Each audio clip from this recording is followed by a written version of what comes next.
Tashi Delek, welcome to Tibet this week. Here are the headlines for this week. His Holiness the Dalai Lama leaves for New Delhi. Status of nation or people depend on historical facts, not on whims and fancies of governments, said Sikyong Penpa Tsering. Tibetan Parliament issued statement in response to misinterpreted video of His Holiness the Dalai Lama. Delegation of Australia's All-Parliamentary Group for Tibet meets His Holiness the Dalai Lama and CTA leadership. United States Senate staffers visit Tibetan Parliament-in-Exile. Representative Dr. Arya appeals to G7 leaders to issue statement condemning China for violations in Tibet. Office of Tibet in Taiwan coordinates series of religious activities. Tibetans and supporters celebrate 40th anniversary of Tibetan Weekend School in Rikon, Switzerland.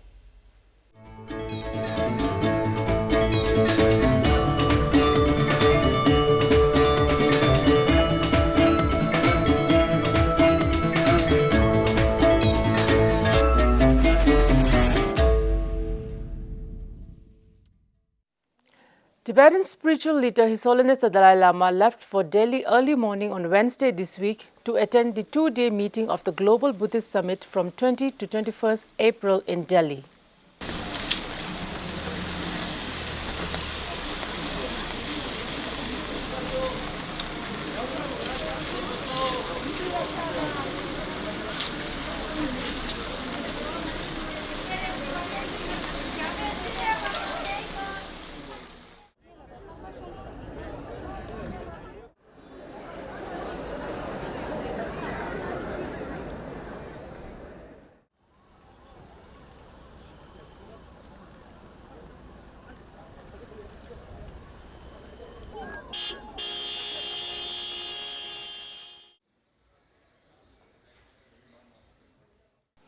Prime Minister Narendra Modi addressed the summit along with the keynote speakers, including Professor Robert Thurman, a renowned scholar of Buddhism, and Thich Tri Khong, Deputy Patriarch of Vietnam Buddhist Sangha yesterday.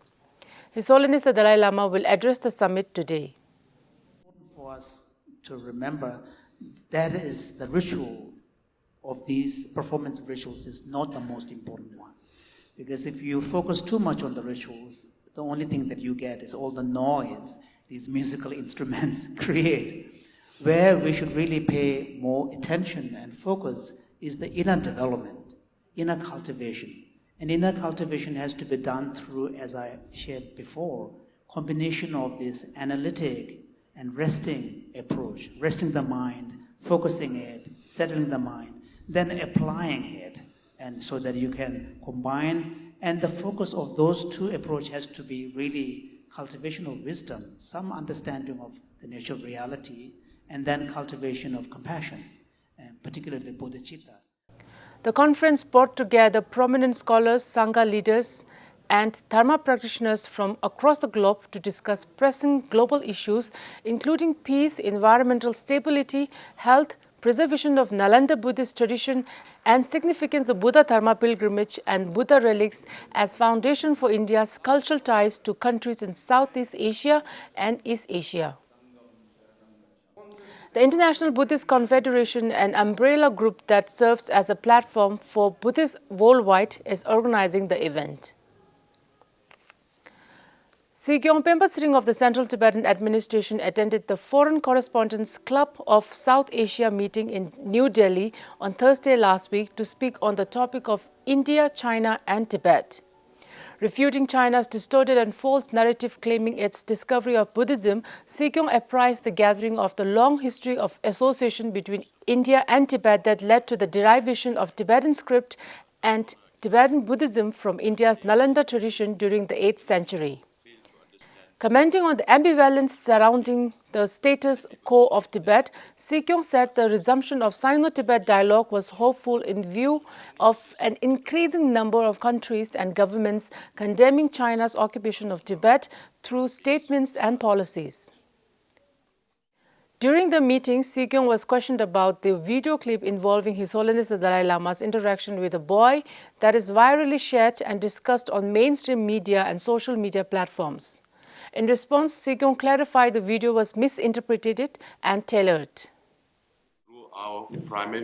through our investigation and as per prima facie evidence, we found that the initial instigators are pro-Chinese sources. Now, you are all journalists. Please find out how this resurfaced again and who is trying to use that. Chinese sources that itself explains the motivation behind making this video clip viral. It needs no explanation as to who would gain from maligning the image, reputation, and legacy of His Holiness the Dalai Lama. Considering the scale and extent of the orchestrated smear campaign, the political angle of this incident cannot be ignored.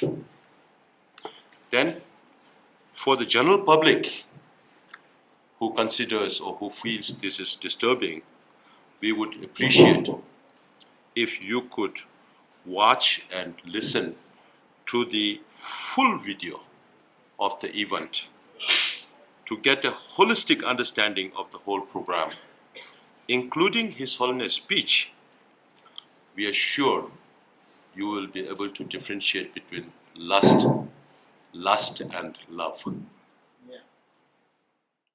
The correspondent meeting was chaired by its president S. Venkat Narayan, columnist The Island and Sri Lanka, Vice President Val Awadh, Syrian Arab News Agency, and Secretary Prakash Nanda, the Euro-Asian Times, Canada. On Friday last week, Tibetan Parliament-in-Exile issued statement in response to misinterpreted video of His Holiness the Dalai Lama, which has since gone viral over the different news media around the world. In the letter, Tibetan Parliament expressed hurt and sadness over the misinterpretation being given to an incident in a recent event with His Holiness the Dalai Lama and said His Holiness was clearly being himself and his usual playful manner. The letter also mentioned that the Central Tibetan administration and especially His Holiness the Dalai Lama have been uninterrupted targets of vilification by the Communist Chinese government and requested people to pay close attention to all aspects of the issue. A 4-member delegation of Australia's All-Parliamentary Group for Tibet reached Dharamsala on Monday this week for a 4-day visit. The visiting delegation comprised of members of the parliaments from all major political parties led by members of the parliament Sharon Clayton, Deputy Speaker of the House of Representatives, Senator Janet Rice, members of the parliament Sophie Scams, and members of the parliament Susan Templeman, accompanied by Australia-Tibet Council's Executive Officer Zio Bedford and Representative Kama Sengye of Canberra's Office of Tibet, who coordinated their visit this time. The delegation received an audience with His Holiness the Dalai Lama at his residence on Tuesday this week. At the meeting, His Holiness emphasized the relevance of the values advocated by Tibetan culture and religion in today's world, while seeking their contribution to promoting those values, especially to younger generation in Australia. Following their meeting with His Holiness the Dalai Lama, the delegation visited the Central Tibetan administration and met with Sikyong Penpa Tsering at the Cabinet Secretariat, where they discussed a wide range of subjects concerning the current status of the Tibet issue, Central Tibetan administration's firm position in resolving the Sino-Tibet conflict through its middle way approach, and key concerns and priorities of the Central Tibetan administration in sustaining the welfare of Tibetans in exile. After meeting with the Sikyong, the delegation visited the Tibetan Parliamentary Secretariat and met with the Speaker Khenpo Sonam Tempel and Deputy Speaker Tsering Tekang. Welcoming the delegates, the Speaker emphasized the closeness of the bond shared between the Tibetans and Australians, despite the physical distance between the two countries. The 4-member delegation on Wednesday addressed the local Tibetan and Indian media at the press conference to express their support for the Tibetan people and their interest in preserving Tibet's unique cultural heritage that are endangered by the Chinese Communist Party's Sinicization campaign. Australia has recognised that there are real challenges for Tibetans and in Tibet, and we recognise that there are threats to culture and education, language, and your Tibetan way of life. All of us here have known, we've done a lot of research and understanding of some of the issues that are being faced by the people of Tibet. Some of the things like the forced, the Chinese boarding schools that Tibetan children are now being forced to be going and doing their schooling in is just so heartbreaking to be hearing what is now going on in Tibet. But it has been wonderful to get a sense of hope and a sense of inspiration from the Tibetan people. Both in Tibet and outside. There are challenges you face whether you live in Tibet or you live in exile, and they can never be underestimated. But your system of government, your commitment to democracy, and the really strong engagement of people, democracy is worth nothing if its citizens are not engaged in it. I'd also like to reiterate that we have a lot of shared values. We are two strong democracies, and we have so many shared values that are centre on human rights and freedoms of religious expression and cultural expression. So there's a lot of similarity and a lot of friendship between our cultures and our countries. And again, we are very grateful to have been invited here to meet you all. Thank you. Speaker Khenpo Sonam Tembel and Deputy Speaker Tsering Tekang met with the United States Senate staffers comprising of Tom Millier, Senior Foreign Policy Advisor of Senator Ben Cardin, Megan Rees, National Security Advisor of Senator Mitt Romney, and Adam Kozlowski, Foreign Policy Aide of Senator Johnny Ernest, accompanied by Tenzin Gyalpo, President of the International Campaign for Tibet, at the Speaker's Chamber on Wednesday last week. During the meeting with the United States staffers, the Deputy Speaker briefed them on the evolution of democracy in the Tibetan community and on the functioning of the Tibetan Parliament-in-Exile, including its biannual sessions, visiting programs and advocacy projects. Thanking the United States for adopting numerous Tibet-related bills in the United States Congress, the Deputy Speaker spoke on the significance of the proposed bill in promoting a resolution to Tibet-China conflict and appealed for their support in its passage.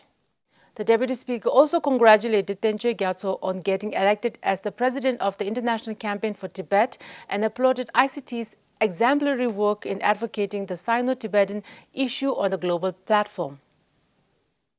With the G7 Leaders Conference scheduled to take place soon in Hiroshima city next month, the representatives of the Tibet, Uyghur, Southern Mongolia and Hong Kong organized a press conference on Wednesday this week at the lower house of Japan Parliament.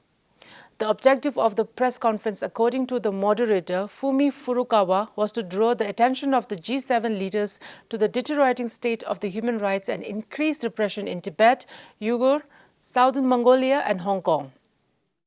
Lawmaker Mitsubishi Hiromi, General Secretary of the Japanese Parliamentary Caucus to monitor Chinese human rights violations, and lawmaker Ishikawa Akimasa, General Secretary of the Japanese Parliamentary Group for Tibet, attended the press conference. Representative Dr. Arya of the Liaison Office of His Holiness the Dalai Lama briefed the press on the hard and the repressive situation in Tibet and how China under Xi Jinping's slogan of national rejuvenation and One China policy is trying to destroy the culture, religion and identity of the occupied nations, Tibet, Uyghur and Southern Mongolia. He urged the G7 leadership to issue a strong statement condemning China for continued violations of human rights and religious freedom in the occupied regions. A joint statement appealing China to stop the violations of human rights, including religious and language rights, was submitted to lawmaker Mitsubishi to be forwarded to the G7 leaders. Tibetans and supporters celebrated the 40th anniversary of the Rikon Tibetan Weekend School on 15 April 2023. The Tibetan Weekend School in Rikon is the first ever Tibetan weekend school aimed to inculcate Tibetan language and culture to Tibetan children in Switzerland. Celebrating the milestone, members of the community gathered to express profound gratitude to His Holiness the Dalai Lama and the elder Tibetan generation for their untiring efforts in preservation and protection of Tibetan language and cultural identity despite unforeseen challenges. Honorable Mario Fair, Vice President and Cantonal Head of the Security Department of Zurich, along with Representative Tile Chwiki of the Tibet Bureau, joined the members of the community during the celebration. While addressing the gathering, Representative Tile Chwiki thanked all Tibetans and supporters who have facilitated Rikon Tibetan Weekend School for all these long years and successfully marked the 40th anniversary with a sense of pride and joy. The Office of Tibet in Taiwan during the month of March and April coordinated a series of religious activities with the arrival of Sakya Gyalpo Khoma Tijin and 42nd Ratna Vajra Rinpoche on 29 March for month-long religious engagements. Central Tibetan Administration Kowloon Nonzudoma and Secretary Kama Tsewang, who were then on a week-long official visit to Taiwan, received an audience with the Supreme Head of the Sakya School. On 3rd April, Sakya Khoma Rinpoche gave Avalokitesvara empowerment to gathering of Tibetans and Taiwanese devotees. The Tibetan Association in Taiwan and Office of Tibet jointly offered Mendel Densum to Sakya Khoma Tijin Rinpoche. Similarly, in January, Kyabche Chonang Gyalsab Rinpoche visited Taiwan to impart teachings to devotees. Kyabche Gozo Rinpoche and Abbot Tashi Thedar of Sera J Monastery in South India visited Taiwan for religious engagements earlier this month. That is all the news for this week. See you in the next episode and thank you for watching Tibet TV.